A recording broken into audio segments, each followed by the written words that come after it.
to own it. Just wanted to take the time, learn all the things that I could about you. Now it's such a mess here. Oh, we are just stressed here. Used to be so easy with you. Thank you for coming on my show today. Well, thank you for having me. Okay, so just talking to you lately, I have gotten a passion, a hankering for some wine. And you know, like so much there is to know about wine. How did you learn all of this? Well, let me just say at the very beginning that I brought a book along, and you said there's so much to know about wine. This is a 900-page book. Oh Not that I've read every page, but there's so much to learn. There's a ton of books out there about wine. You asked the question, how did I learn? Well, years ago, when the bookstore Borders was going out of business. Oh, yeah. From Blackstone. Well, I immediately went down there and bought every wine book I could find under the sun. So I've got like maybe 2.5 dozen wine books. Let's go back a few years. So, I've always enjoyed wine. I still go to the coast. I love going to the coast. We have an incredible region in California, the Napa, Paso Robles, and of course the Santa Barbara area. So I worked for the state of California 2011, up until 2011, 25 years. I retired. So I thought, well, what do I do now? So I thought I wanted to get involved in something to keep me active and busy. So I thought about opening a wine store in the Tower District, just selling wine. But I realized that I just wasn't sure whether retail would be the ideal thing for me. So there was a local restaurant, maybe I can even tell you the name of the restaurant, called Palomino's. And so I knew the owner. And so I sat down with him one day, and we talked about partnering. He's an incredible chef, Paul Palomino. And he thought, well, you handle the food, and I'll handle the wine. So we kind of had a conversation about that. And I thought, well, I will, just do the best I can to select the wine, train the staff, and discuss the wine, serve the wine, everything wine. And then a week or two or three later, he approached me and says, well, how about if I just sell you the whole restaurant? Well, of course, I didn't know whether I wanted to do that.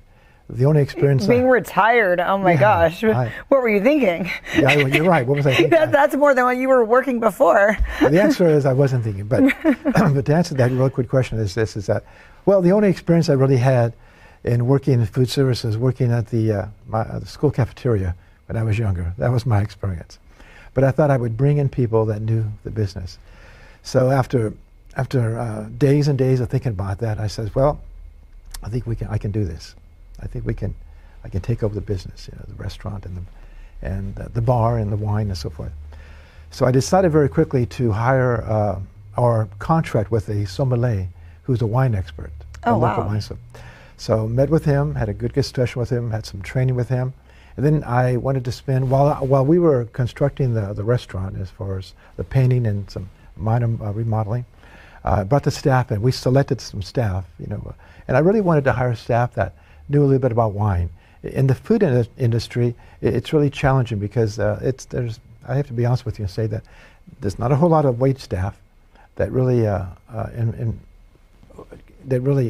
a lot about wine in terms of suggesting wines and describing wines and so forth. So I did. And not every restaurant even has the right wines. So oh, that is true. That's a big one. And we'll talk about that too. Remind me to bring that up a little bit. So very quickly, I brought this wine expert in, the sommelier, to train staff. In about 2 weeks, they sat at the bar, and we had videos, and we had discussion. We had wine tasting. So I really wanted them to be knowledgeable of wine. I really wanted this wine bar to have some of the best staff, wine staff. We didn't call them waiters, we called them wine associates. Nice. We really wanted to embrace the idea of wine, the wine bar. And this was 2011. And there really wasn't much in Fresno in terms of wine bar. There were restaurants that sold wine, right, but not standalone wine bars. So we were really unique. I think we were in the Fresno Bee quite often, but thanks to Bethany McClough. I like Bethany. Oh, yeah. So, so I began to study more and more about wine, and the wines that we ordered were from all over the world. We were known as global wines. So we bought wines from South America, South Africa, some European wine, French wines, and we embraced California wines and American wines as well. But this is what's unique about our wine bar, is that we we really searched out some wines, some incredible wines from Argentina, from Chile, and come to find out some of the best Malbecs on the planet are made in Argentina. You probably know that. I love Malbec. Yeah, at the valley of below the Andes. So that's where it kind of began. So it began with me enjoying wine, loving wine tasting, to a point where I really, really got into it. So, you know, for me, I really enjoy talking about wine to a point where I can almost bore you. And so, you know, that's when you're passionate. It is a passion. It is a passion. You know, and I could talk all night about wine, but I know that's sometimes that's not makes for good conversation. So anyway, that's how it all began for me. So, you must be a great gift giver when it comes to wine. I bet people are excited when you go to a party. They're like, what's he going to bring us now? Everybody gets wine, at least, yeah, that's true. But I drink it all. You know, there's probably a rare wine that I haven't tried. You know, I do like some wines more than others, but I'm pretty much open. I have a really open palate about wines. So that's really incredible.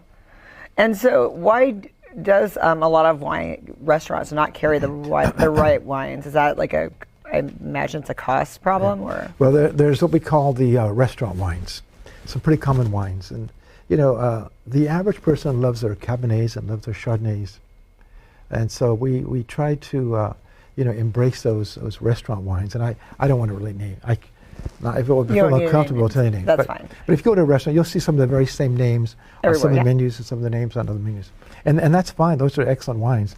But like, let's go back to the wine bar. So I would have someone come in and says that their go-to wine was always a Cabernet Sauvignon.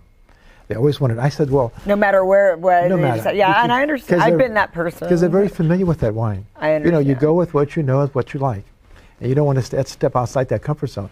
But I sit down with somebody and say, have you ever tried a Pinotage from South Africa, an incredible wine with it's a blend of Seigneur and Pinot Noir. Have you ever tried something like that? They say, well, no, I haven't.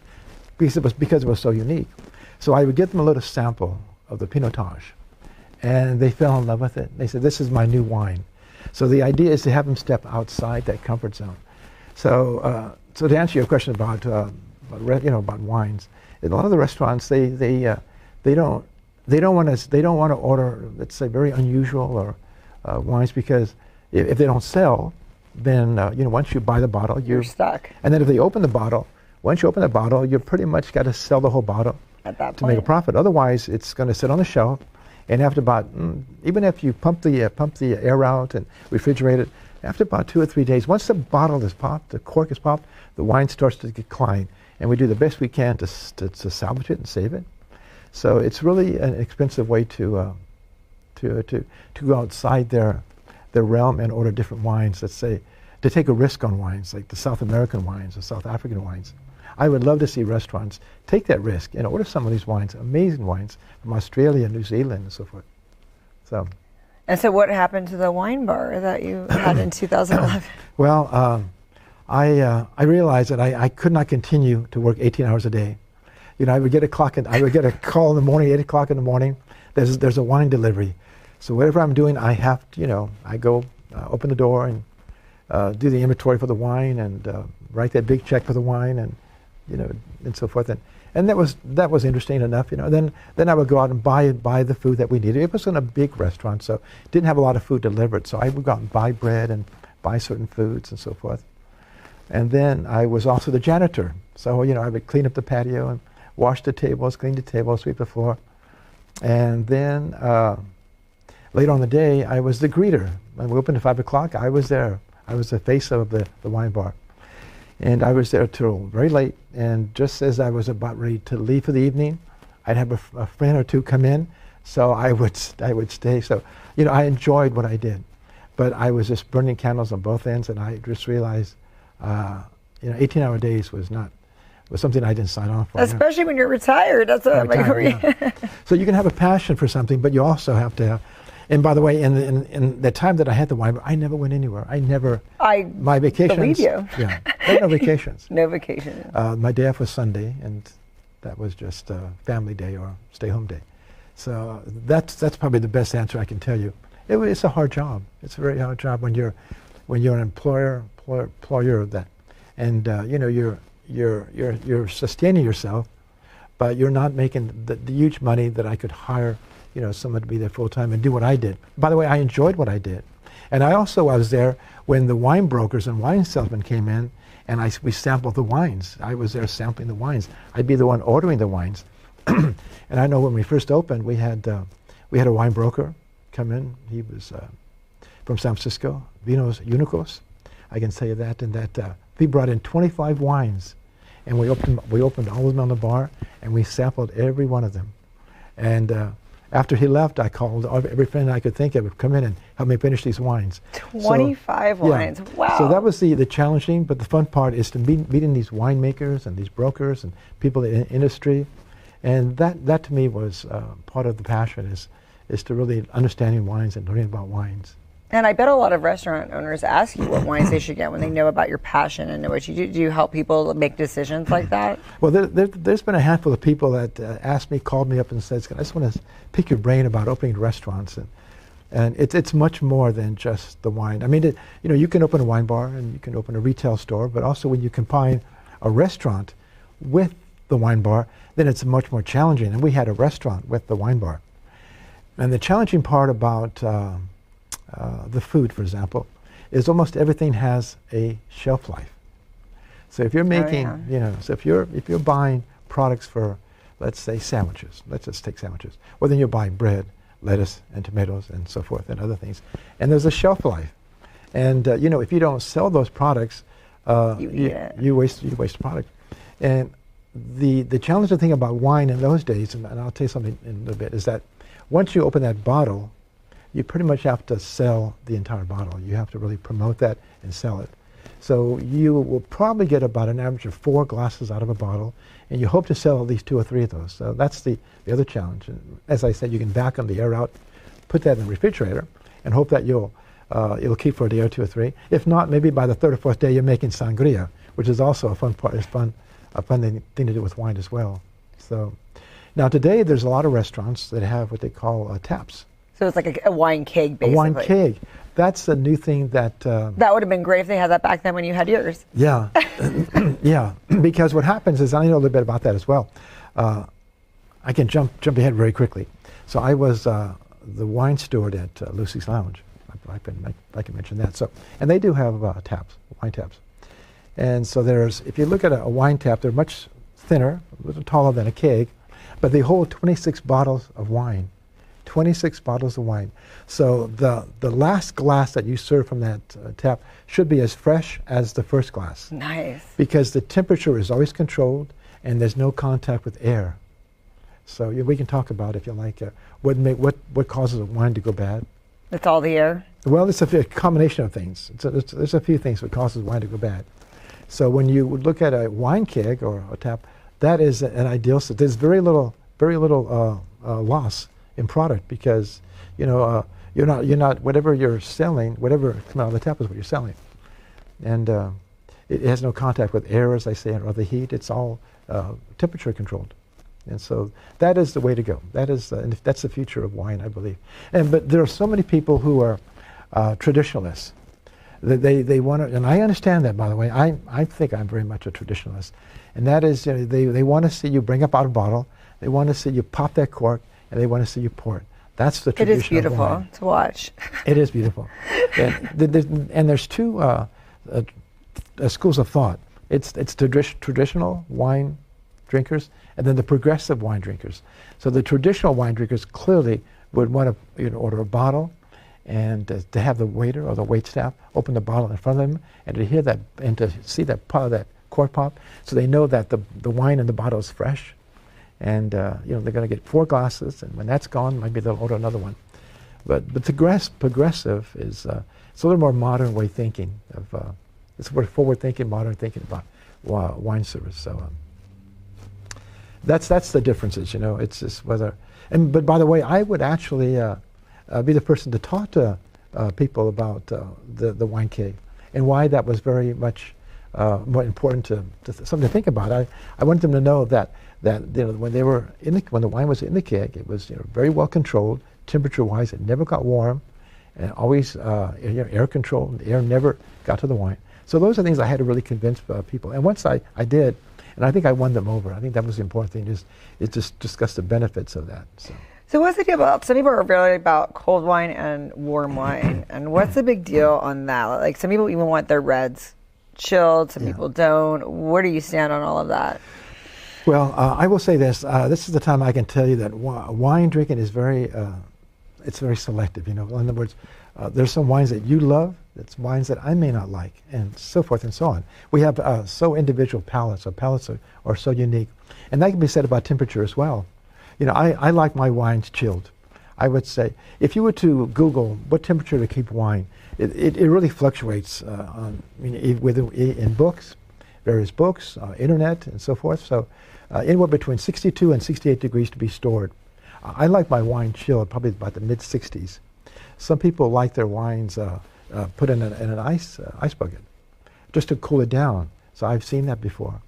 In the old days, we used to think that wine could be kept room temperature. Well, back in the old days, when the wines was first developed, the wine temperature was the temperature of a room was maybe 70 in these old castles and these old homes. Right.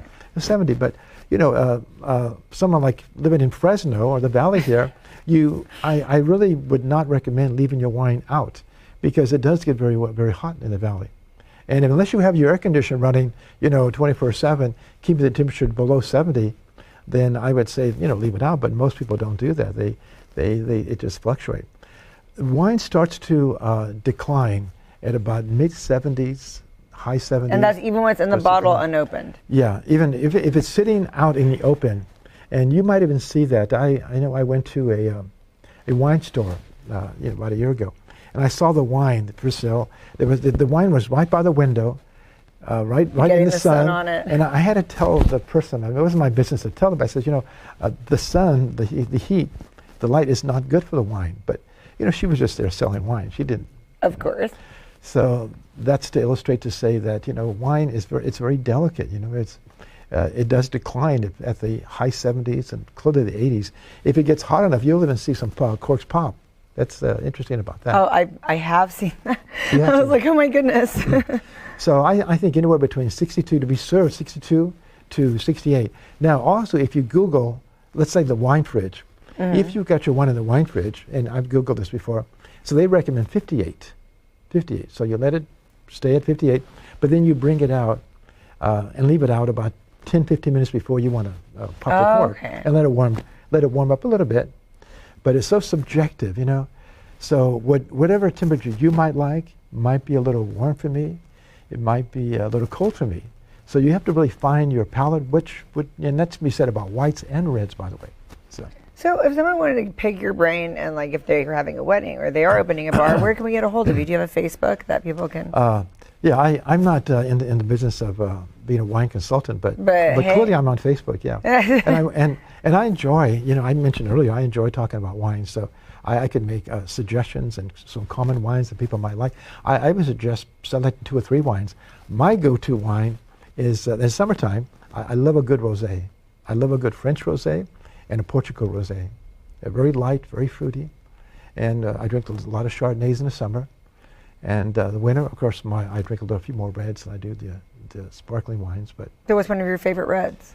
My favorite red is actually a Zinfandel, which it's really indigenous to California, which means California is known for Joine, for making our Zinfandels, and it really grows well in warmer weather. For example, in Lodi, in that area, it's a little warmer than the coast. And then if you were to go to Lodi, I think it's Avenue 12, make a right and go up the hills about 45 minutes. It's Amador County. It's a little warmer up there, and they're making tremendous Zinfandels. But it also cools down at nighttime. The hills cool down, and which is really important for the grape.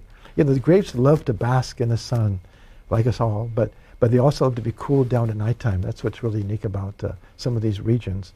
And so Zinfandel, to answer you, is my go-to wine. And people don't know this, but the DNA, the origin of Zinfandel is from the country Croatia. They've come to find out. So, but it grows really well here in the warm regions in California. That is my go-to wine. Very spicy. When you open the bottle, we let it breathe, let it open up, and it becomes very spicy at that start. And then as it opens up and breathes, then it mellows out, and it's very fruity and high in tannins. I love to chew my Zinfandel. When I say chew, it's very fruity, very thick. And so anyway, I'm going off on Zinfandel. So, but I drink it a little bit of everything. Cabernet Sauvignons. And so when a new wine comes out, do you order it? Like, what's the first thing to do? Because we don't even have all the wines here. So what do you do when you hear it, when you're reading wine magazines? You're like, oh my gosh, I want to try that. You just order it. Well, you can order almost anything online, basically, yeah. What I really don't do a lot is I don't go to grocery stores a lot to buy wines, or big box stores, because for the reason is I don't know how long wines have been stored in the warehouse. And what temperature was that? Sitting, yeah. Have they maintained the temperature? Have they maintained we can talk about this now if you like, about storing wines. Wines love to be laid on their side, like sideways. Right. What wines don't like, they don't like to be sitting up on a shelf for any long time. Maybe a short time, but not a long time. Because what happens is, what really creates a vacuum in that bottle is when the cork has contact with the wine. So the only way to do that is to lay it on its side. And then once the wine has contact with the cork, then it really swells up for a really tight seal.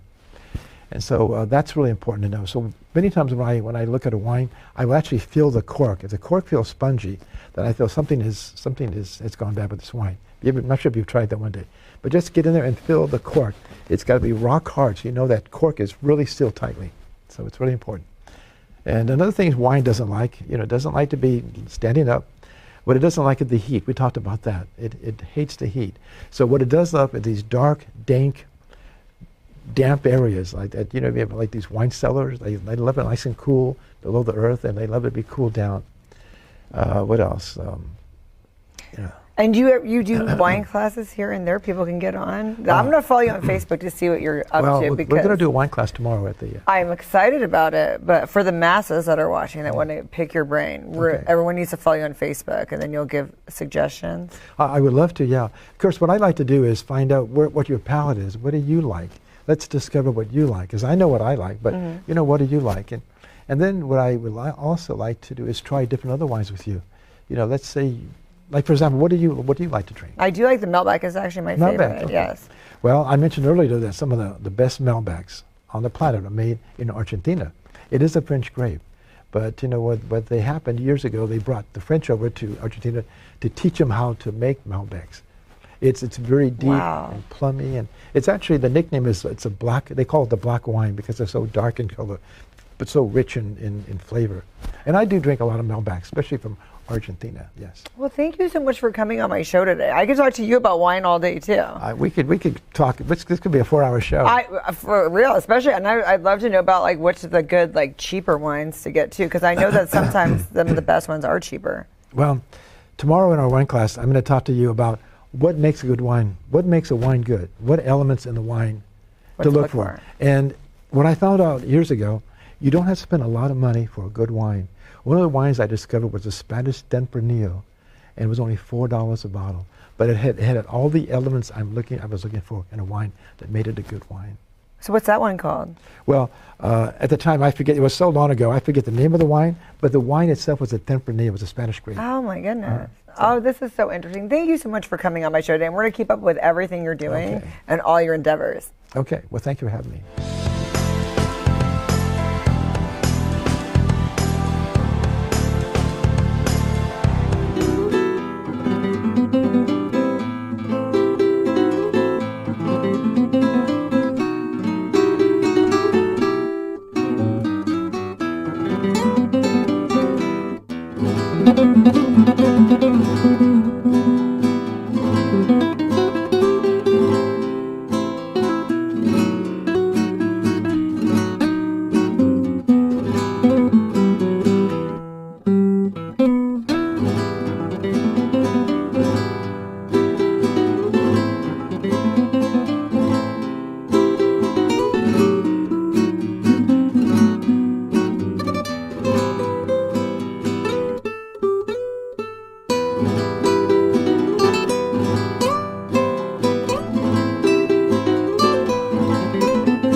Thank you for coming on my show today. Thank you for having me. So you do a lot of cool stuff, and I'm really excited because you opened up a med spa. I did. So where's that at? So it is in Clovis. It Perfect. is That's across from Olive Garden. Everyone knows because it was the only Olive Garden in the area for a long time. Right. Yep.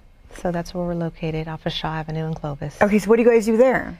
All the things. So medical aesthetics, so facial injectables, microneedling, laser, hair removal, skin treatments, and then just good skincare, facials. I have an esthetician there that does waxing and facials. I have a girl that microblades, so all the things happen in the med spa. So how long have you been doing that? Let's see, we opened in July of 2019, and we've been in our current location for almost 3 years. So you opened right before COVID. Right before I bet COVID. that was very Survived it. challenging, right? It is a blessing that we survived COVID. Right. Yeah. So we did, and then we came back even stronger, and we're able to move into a bigger space, and it's been good. It's been good. Okay, so do you guys have like spa nights and stuff? When's that coming up? So we have not. Well, we recently just had a fall in love with your skin event. And so that was nice, a good time for people to come out and just learn about all of the services that we offer. Did a lot of giveaways, ran a lot of specials. So we'll probably do another big event this July for the 5-year anniversary. Oh, that'll be great. Yeah. We both have 5-year anniversaries this year. That's perfect. Happy anniversary. 2024 is the year. Oh my goodness, I love that. Yeah. And so really you started off working you were like basically working for a doctor this whole time. So when I first started practicing medicine, we lived up north. We lived in Yuba City. Okay. And I started in urgent care and then transitioned into family medicine and did that for several years. My family moved to the Valley about 10 years ago, and I did not want, I know this sounds terrible, I didn't want the extra responsibility. You know, when you have patients that are yours, you think about them, and you never really shut it off. And so when I moved here, I went into emergency medicine so that when I was done although I still think about my patients, but when I was done at the end of my shift, I was done at the end of my shift. And so for 10 years, I worked in the ER downtown at Community Regional. Wow. And then, so this is a little bit of a switch going into the med spa. Yeah. Well, I love procedures. So I love medicine, I love procedures. And so even when I did family medicine, we would do a lot of procedures, we'd remove moles, we had a laser back then. Technology has come a long way. Oh, I bet. We used to have to lidocaine people before we lasered them, but technology has come a long way. So I've always kind of dabbled in this thing, and so the med spa was just an opportunity for me to really jump in and do the things that I love. I love skincare and I love procedures, so it's both. That's so cool. And then you've been in some magazines recently and stuff. Tell us a little bit about that. You were actually voted as like one of the best, and for because you did some stuff for. So I wish that I could take that, but I haven't been voted the best of anything yet. But weren't you nominated? I did just recently. I was nominated. That's what it was. I was nominated, and I did just because not everyone gets nominated. That's a big deal to get nominated. It's kind of cool. It was CD Lux. Was that the magazine or what? It was Medium. So Authority magazine. Yep, you were Medium nominated for that. And we just had an article come out the week of Christmas. The five things anyone can do to have healthy, radiant skin. Oh, what are the 5 things? So my 5 things: hydration, making sure you drink plenty of water all the time. It's funny that a lot of people miss that one. That's actually one of the most obvious, and then that's one of the ones people neglect. And then people think hydration is moisturizing, right? So just slathering on moisturizer is not hydrating. So hydration, plenty of water, sunscreen every day, even if you're brown. You need sunscreen. Even if you're not going in the sun? Even if you're not going in the sun, even if it's cloudy, you need sunscreen every day. And more than what's in our moisturizer or makeup. So sunscreen every day. Exercise, just because you're moving and you're sweating and you're getting those toxins out, you're increasing the circulation to your skin. And then, when you work out, you feel good, look good, feel good. You just have a natural glow. So exercise is number 3. 4, consistency. You got to stick with it. We have to have the same skincare regimen every day. If you decide you're going to do a skincare treatment like a laser treatment program, be consistent, follow through. So consistency. And then for me, I think it's really important to make sure you go to someone who knows what they're doing.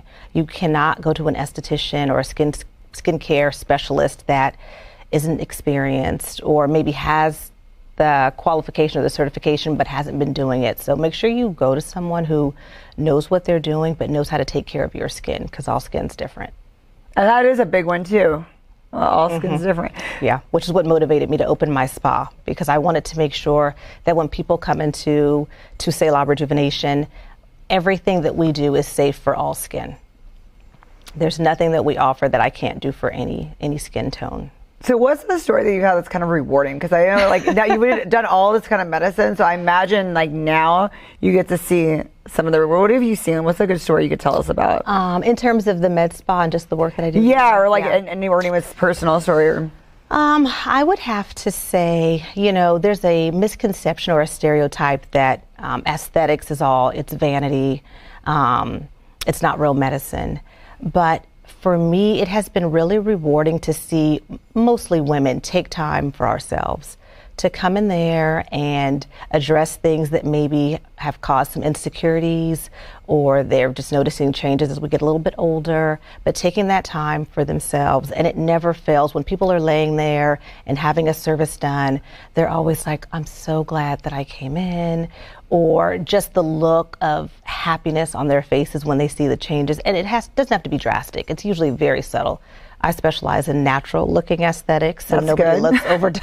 That's good. Overdone. I live in LA. I've seen all kinds of things happen. Yeah, no, we're not overdoing it. So for me, that's the most rewarding, is when somebody takes time for themselves, has something done, and feels good about what they've done. Because we usually give and do so much for other people, it's important that we take a moment for ourselves. What are some of the biggest mistakes that we make? In terms of skincare? All of it, like, because you've seen everything. What's this like? Everything that you see online is not good. Again, going to someone who maybe is not experienced and doesn't know what they're doing. And then just not being consistent, I would say, are probably the biggest mistakes that we make. I know part of the problem is, because I've done a lot of things, is that so they always try to say, well, we don't know, everybody's different. Like, I did laser hair removal, for example. I'm Armenian, so I thought, why even bother? Because there's gonna be a lot of sessions. So I did like 4 sessions, and it was good, and then it like was off for a while. Then it kind of all grew back a little bit, yeah. And then it was like I didn't notice it really being lighter. And then people said, well, just do more. It's like, well, I'm not gonna break my bank and get 100. I'm just kind of like, at what point can you kind of guide people into what's necessary? Yeah, so really the thing is setting realistic expectations, right? And I actually had to kind of tailor how I addressed it too, because I would say hair removal, and really we should say hair reduction. So like 80% hair reduction, it'll slow, there will be less, but there's a good chance that it could come back. And so for everything, I say set realistic expectations, because my results aren't going to be yours, aren't going to be the next person's. And so just making sure people have a clear idea of what it's going to look like for them so that they're happy. And then sometimes you'll tell them it's more, because I know it's like people are doing like Hybella, and that it went up to like 12 treatments. That's really expensive. At that point, you should just get a facelift. Yeah. Do you kind of tell people that? Like, I do. You might want to do more than just coming in? I do, or I'll say, we can try this, but there's a good chance that we may have to do X, Y, or Z. Or, this is, sometimes this will fix it, but sometimes it won't, So I do try to lay it all out there and just make sure people know what they're getting into and what the commitment's going to be. Like, this may be 10 sessions, this may be 12 sessions, but. And do you work with a lot of plastic surgeons? Do you refer people when people do want more than what's needed? I do. I'll refer to a plastic surgeon. So you send them and say, hey, go this place, go that place? I will. Well, that's good, because you've only been here for like a short while. I guess you've been here for a lot longer now. You said 10 years doing ER, so it's like now you have established all those relationships and so you know even dermatologists, I'll do a skin check, or even if I see, a mole or something that looks a little suspicious, you'll send them. I'll send them for sure.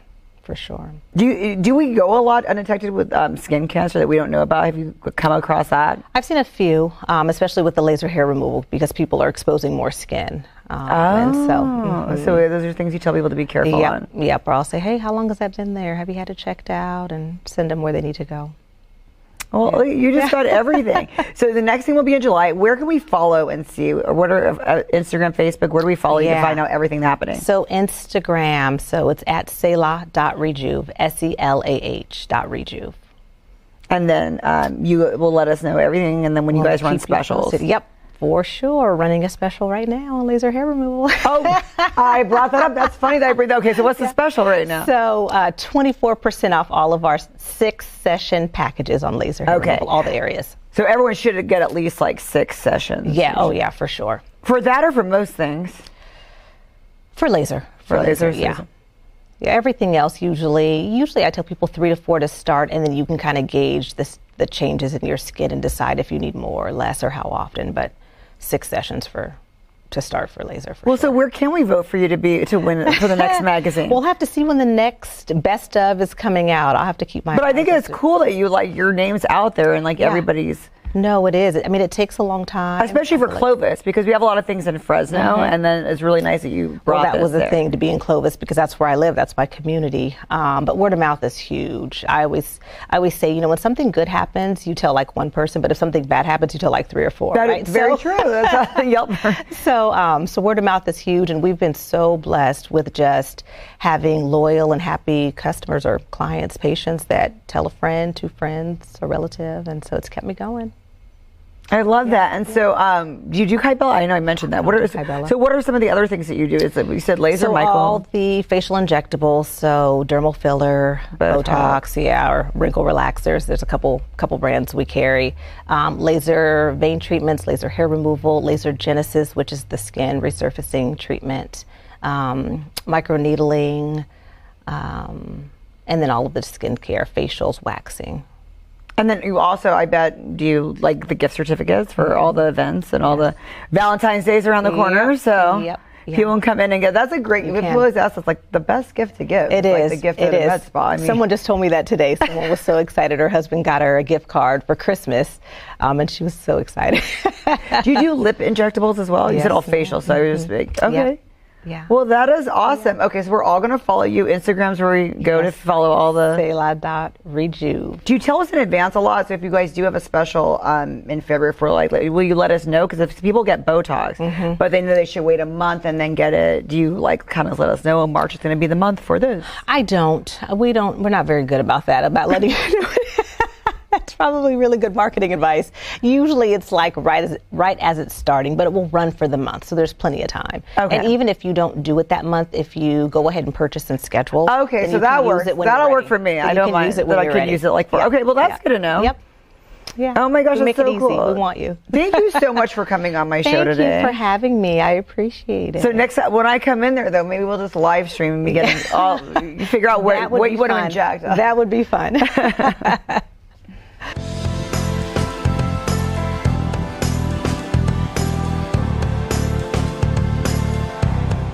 Thank you so much for coming on our show today, guys. Well, thank you. Thank you for having us. Okay, so explain what you do and your mission. Well, our mission in general is just to assist and give back to any police, military, fire, or first responder here in the Valley, in the Central Valley. We cover the whole area, and we're available to help for anything and everything. And we do fundraisers to generate some funds so that we can then in turn give that back to any of the families that are in need. So when did you guys start this? The entity actually started in 2016, but officially we were formed as a nonprofit in 2018. But we started doing car shows in 2016, and then in 2018 we formed the nonprofit, and we're doing car shows up until COVID shut us down for a couple years. I was going to ask how that went, because you finally get your steam going, and then yeah, it was rough. It was rough shutting down because it was outside. We were batting around the idea that we can still do it. But we just had so many obstacles. And then people give you a hard time, even though you're trying to be safe. Right, and everybody was afraid, and nobody knew what would be available tomorrow versus today. Because everything was so in flux and so moving. 2 months later, a big part. Yeah, so we ended up having to shut down for the 2 years, but we started up again after COVID and started rolling again. And so what I love about you guys, you actually have some relevant background. So tell us a little bit about your background that led you guys to start this. Well, I'm a Marine. I served 4 years in the Marine Corps, and then once I got out of the Marine Corps, I went into private industry with my dad. We were working, but my brother is was a deputy down in L.A., and I went on a ride along with him, and I got the bug to get into law enforcement, and applied and started with the sheriff's department, and I was there for 20 years when I got hurt, and that's where I met Larry, and after I retired, then I started this charity. And myself, my name is Eulalio Gomez, and I'm the community outreach for Central Valley Fallen Heroes. And this is Paul Beckley, the president. So make sure he's the president. He's the man in charge. So I retired in 2 years ago, and unfortunately, in 2016, we had a shooting in the lobby of the sheriff's office in the jail. 2 officers were shot in the line of duty. This monster came to the lobby and shot 2 officers in the head. And one ended up recovering and still suffering, from the wounds of an officer lady, and the other gentleman, which is Officer Scanlon, he was shot, and he ended up being hospitalized for 6 years, and he finally passed away after fighting for his life.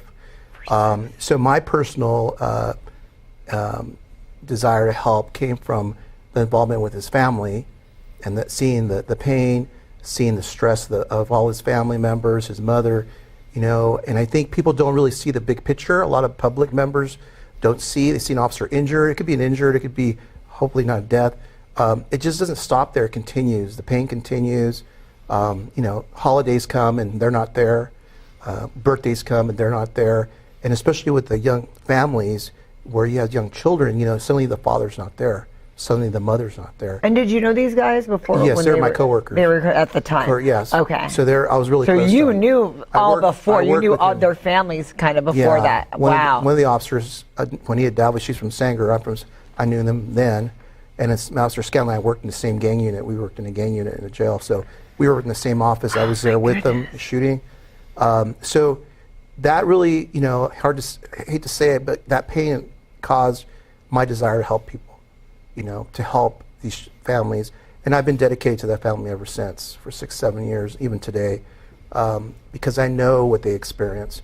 So this organization, Central Valley Fallen Heroes, gives me opportunity to help other officers' families. We recently helped the Carrasco family from Selma. I got to know them, his mother and father, his baby brother, and to see that, okay, we're helping them. And what I really ask is the members of the public to reach out to those families, even a text, even a call, because time marches on, people forget. Very true. And I want to say this. A lot of people say, well, I'm here for you, brother, but that's words, Actions speak louder than words. And so let's get out there, members of the public, even family, even coworkers of these law enforcement, reach out to the family, go have coffee with them, go remember their kids on their birthday. When they graduate, when these kids graduate, just the father's not there. Be there for them. They appreciate that. Because, I have never felt that pain that they have felt, but, when your loved one leaves to work and suddenly he or she doesn't come back, how do you deal with that? That's very traumatic and long term. So I think that members of the public, we all need to do better for these law enforcement because they put their life in the line. And granted, there's assumed risk and dangers, but you never accept being killed. In other words, that's not something like, oh, I'm going to get killed, I'm okay with it. That's just accepted risk. But at the same time, we need to acknowledge that risk, whether it be respect for law enforcement or really reaching out to them when there's an injury, especially these injuries. So there's 2 things. There's killing the line of duty and there's injuries. With the injuries, a lot of people have post-PTSD. And that's another big problem with disability issues too. When somebody stabs you, somebody shoots you, somebody attacks you, that person tends to, hopefully they can come back to work, but sometimes they can't. And then their family's got to deal with that, where the person's suffering mentally, with drinking or maybe some behavior that's not conducive to help, to working in law enforcement. So it's just a big aspect. And I think Central Valley Fallen Heroes, with this group, Paul Beckley and the other group, they're dedicated to do that. To giving back, to being selfless. How beautiful is that? To be selfless and to give back to people. In the world where it's full of really bad stuff, these people are like the angels, they're giving, and I like that, and I want to be part of this group. That's why I'm here, helping them as well. I love what you guys are doing. I think it's great. What are we doing about trying to prevent all these tragedies in the first place? Is there something that you need us as a community to be doing? I think, first of all, funding, public sector funding, whether it be city or county, members of the public have to get involved in budgets. When there's a pie, and a specific pie is, has to go to this place and that place, let's put it to law enforcement. I know the county, the board of supervisors, they're good with that. I know them all, and they support law enforcement. The new chair, board supervisor Magzig, he supports law enforcement. I know him personally, so I'm very supportive of the County of Fresno board of supervisors. City of Fresno, I'm not too familiar with it, but I know there's some politics involved with the city council, where there's kind of like a little too much looking at what did the officers do than what did the bad guy do. Really? So I think the members of the public need to get out there and see what's the crime. Why is it happening? Is it because, is the city officers being pressured, where they have to be this or that, or there's so much scrutiny that they can't do their job? And then I go back to even the state of California. I mean, some of the legislation coming out of Sacramento is absolutely harmful for for law-abiding citizens. Right. Super harmful, where officers are tied because they can't do their job. So I think members of the public need to get involved in the city and the state. Look at what's being passed at midnight in the state of California. Look at that crazy legislation that's happening. And they pass it at midnight or 1 because no one's paying attention. So I think we need to wake up and ask questions. Ask your legislators, what are you doing in Sacramento, away from Fresno County? And put some heat on them. Ask some tough questions.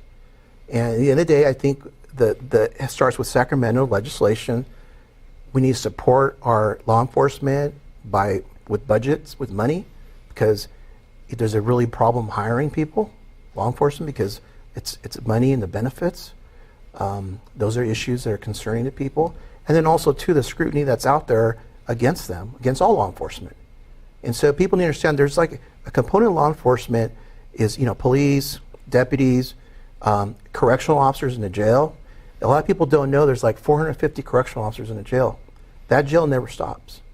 And there's about 50% of them are females in the jail, officers that work. And people need to understand what's happening in the jail, and kind of, without them being in the jail, holding these guys and girls in jail to be adjudicated in court, there's no law enforcement. So I think all aspects need to be supported. Street and the jail, and then also now the judges. How are they handing down sentencing? Some judges get voted in, some get appointed. Who's getting voted in? Ask the questions. What's their record? How are they, judging, or how are they sentencing folks in their courtroom? And pay attention. When they come up for election, then get on the streets, help. Wear some of those shoes, comfortable shoes, and walk for people.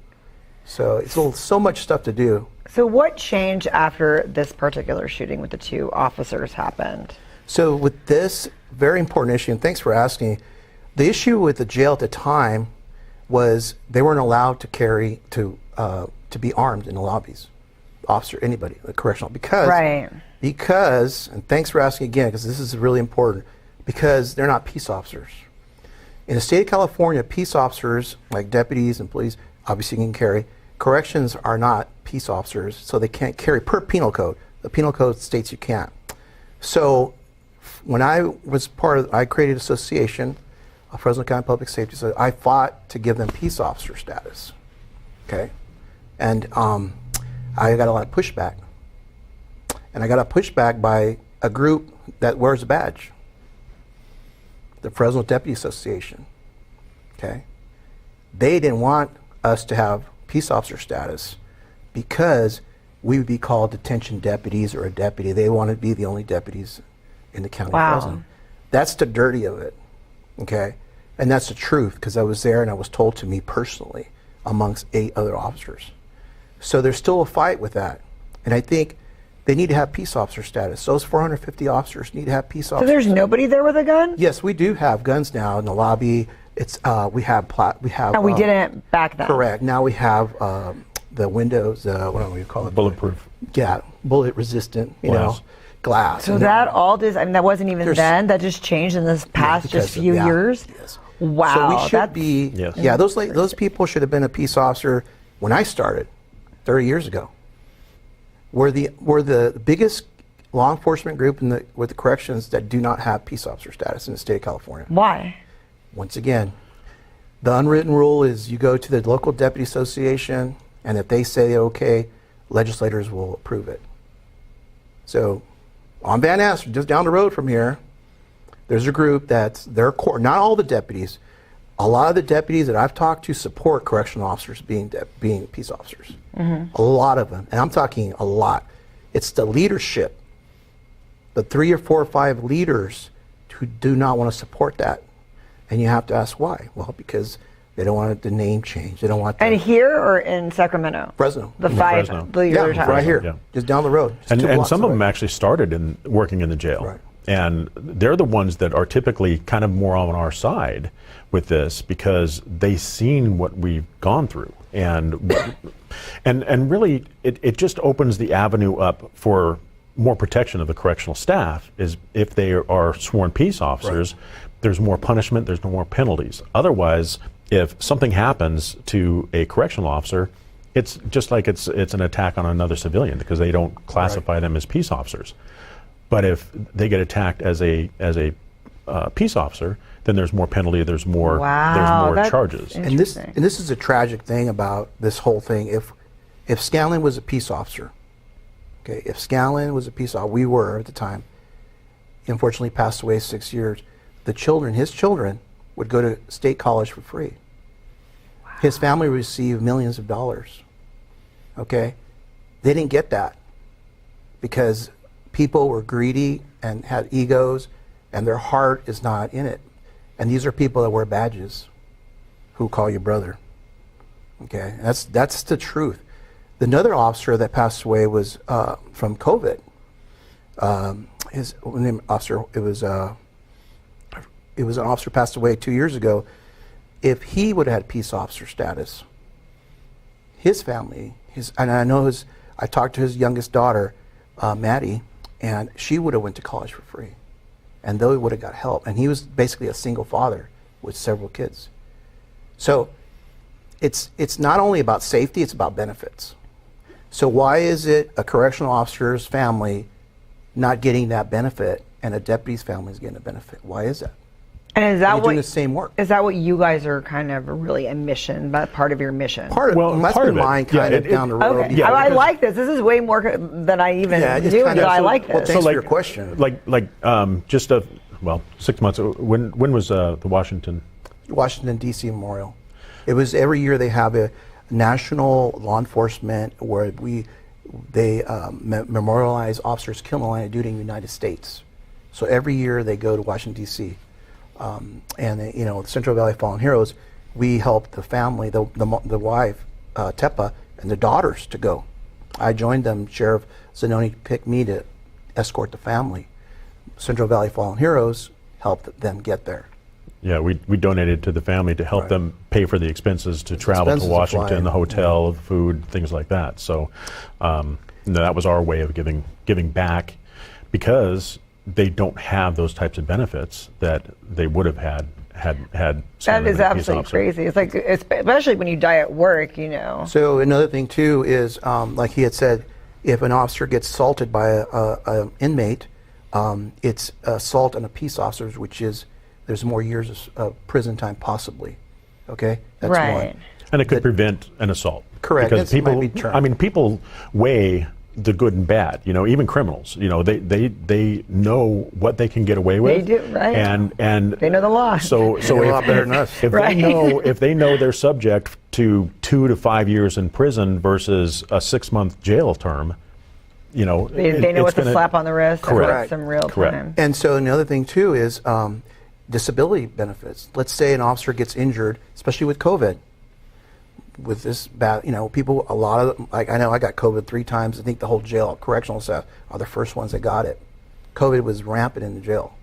So what if they have a long-term industrial disability from that? Now, and that's that was another like at the benefit. Onset, so yeah. There's more benefits for those officers to get trained to go do another job, to be trained to have another occupation, because this occupation was taken away with them because of industrial injury. That also helps with peace officers.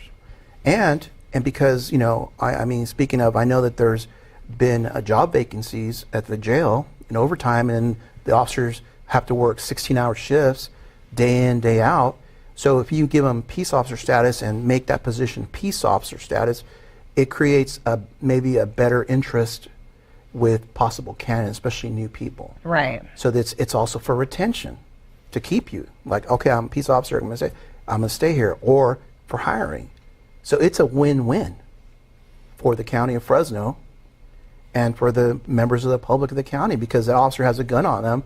He's going home, he's going to the community, he's going to be at a grocery store, he's going to be wherever, and he'll be armed and trained to protect it. He won't just protect himself, he'll protect others, and if somebody's being threatened with their lives. So I would love to have 440 officers armed in the county of Fresno. The members of the public should support this, not only because it's the right thing to do. It's a benefit because of the risks they do, because a lot of people don't know there's 6 officers and 450 inmates per floor almost. So I mean, there's risks. That's a lot of risk. You have more felons and more violent inmates in that area than any downtown LA. It's almost more, yeah. I mean, you're looking at felons that can't go home, can't be released for overcrowding. So you're looking at very violent gang member mentality, who are smart, who know the streets, who they are compressed and basically in a jail with them. And these are the worst of the worst. That's why they're still in jail. Yeah, the rest go home. Because exactly. The lower so people class, that are kind of still bad that should be there aren't. So this is like really the correct. The lower classification of criminal is back out on the street within minutes or hours. Right. Whereas the worst of the worst that you deal with on an hourly basis are still in custody. So it's a different world in there. People don't understand, and you can't. Members of the public, ask for anybody's interested in a tour, get a tour, and look for yourself what these people do. Number one, can you do it? Possibly not. Do you want to make sure they get the right benefits? Yes, because you want them at work. You want that jail full and fully staffed with officers, and I have been working 16 hours. You want that. I think that it's a public safety issue. Do we want to go on a tour if they don't have the guns there, and then it's all just dangerous? Let's do it. We need to go. It's well maintained and safe. No, I miss. You would be very safe. I understand. But I think people need to really have an interest in what goes on there. For sure, you're very right. It's big. It's a big deal, and I think peace officers for correctional officers is something that's 30 years late. Literally 30 years late. And what's going to happen, God forbid, another officer passes away. There's a memorial here downtown, peace officers right here by the courthouse. Those officers can't be in that wall because they're not peace officers. So Officer Scanlon could not be in that. And that really angered me, because he died fighting with a taser gun with a man with a gun. He took a taser to a gunfight. Literally. That's terrible. And he got shot and ended up dying. And because he's not a peace officer, they didn't put him in that wall. Now there's a new memorial led by the Fresno Deputy Sergeants Association, they're creating a memorial for all sheriff department staff. That's good. So that association I love and respect, because the Fresno Deputy Sergeant Association in Fresno have a vision of uniting people, of creating a team, and honoring everybody that works in it with a badge that unfortunately dies in line of duty. And we're all dealing with the same people. The deputies are dealing with the same exact people that they're bringing into custody that the correctional staff deals with 16 hours a day. Whereas they just deal with them in the incident, and then they drop them off. And that's it, yeah. And they're having more time with them, actually. Where can we donate? A couple things. So where do we go to follow you guys, see what new events you are having that we can go to be a part of it and donate as well? I'm sure you're on Facebook and Instagram. And then also, if you want to donate personally to, like, maybe if anyone's touched by this story, this family, is there a separate place to go, or can they put something in their donations here to this family? They can send it to Central Valley Fallen Heroes. And if they want to give anything to the Scanlon family, just put Scanlon family. There's attention. No. Yeah. Right. And you guys are the ones seeing it. So yeah. So okay. we'll, right. Like I said, there's children in school. There's one daughter I just seen. She had a recital, a Polynesian dance recital. Oh, I just went. I would have gone to that. She's doing great. The kids are in school. They're happy. I got to go to Washington, D.C. thanks to the Central Valley Fallen Heroes. I got to spend time with them, mom and the daughters and mom. I seen the bantering, the good times that they were having. I thought I healed by being around them like that. I think they healed too. We even got at the time chair, Mr. McCarthy. He when he was speaker of the House. We sat in his office in the Speaker's house, and we sat and met with him. We got to sit we actually looked out of the back of it, the little balcony area that's the Speaker's office, the best view in Washington, D.C. That. He spent time with them.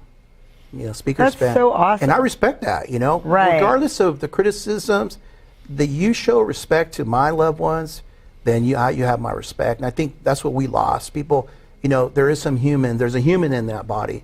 Speaker, he's a human, and I could tell that he cared about this family. So Central Valley Fallen Heroes on Facebook, Instagram, you have a website.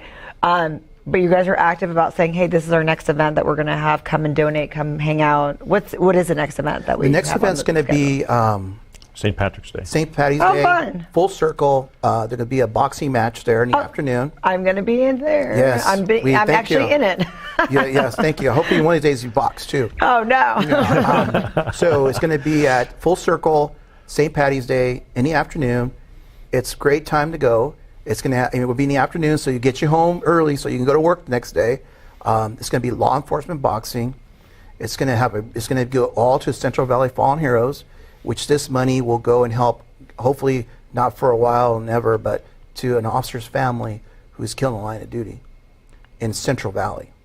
So, like for example, the Scanlon family and the Carrasco family from Selma PD, Selma Police. And what I like about our group is some small police stations don't have all the support, like Fresno County. So we can try to help fill the void, like Sanger or Keensburg. So we're there for smaller agencies as well. Thank you so much for coming. At the on last my boxing show event, we actually donated to the Carrasco family to assist them with their expenses and things like that. Yeah. So it's needed. We're just here to give back. It's become our passion, right? Because we're no longer doing the job. And we just expanded it to all law enforcement, all military families. If you served your country or your community, we're here for you. It's a great group. The team is, I've dealt with a lot of groups and nonprofits. Our team is dedicated. They're respectful of each other, and I love that we work together. And we're 100% volunteer. We don't take a penny of the money that is donated. Everything goes back to the families. Selfless group. I love it. Thank you so much for coming on my show today. And then, thanks for the great questions. Everybody come out on St. Patty's Day. I'll be there. They'll be there. Everybody will be there. Thank you. We get to see them box. That's also the fun part. Yeah. And they have good beer there too. Oh yeah. Gotta have some beer. Come and have some beer. Buy a lot of beer. We want to make sure Full Circle gets beer purchases. Thank you guys. Thank you so much. Felt right in the moment, felt right in the summertime. It felt right drinking cherry wine with you. I just wanted to own it, just wanted to take the time, learn all the things that I could about you. Now it's such a mess here, oh we are just stressed here. Used to be so easy with you. Now I must confess here, oh I must confess dear, don't think I'm in love with you. Winter is coming and I don't know what to do, and There's no more use in running, no more running to you. And I don't want your loving, I don't wanna be just friends, knowing all this time we were playing. It's a mystery.